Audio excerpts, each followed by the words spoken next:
ลองนะลุงพูด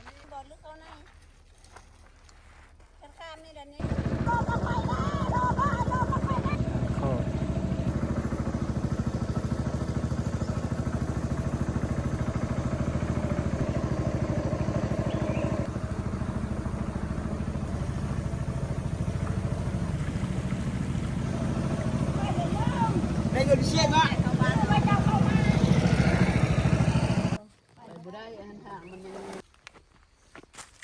ย่างเป็นบ้านรับเลย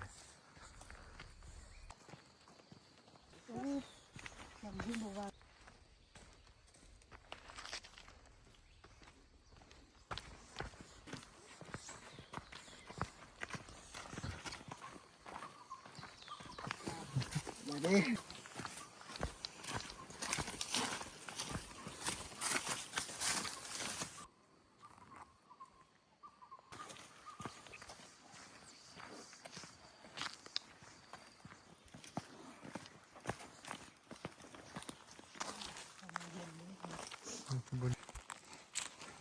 มันบริเวณปากคืนปากคำ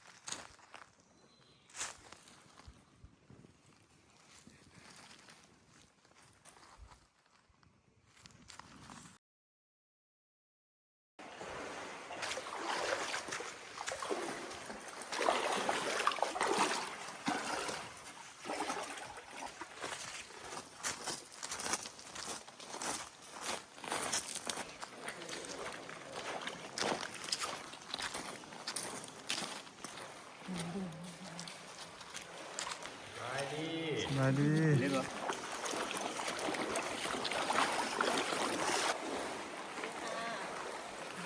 สวัสดีไอ้ที่ข้างในเหรอคะ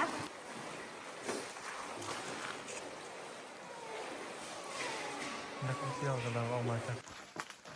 เวียดนามมาถึงย่างทางออก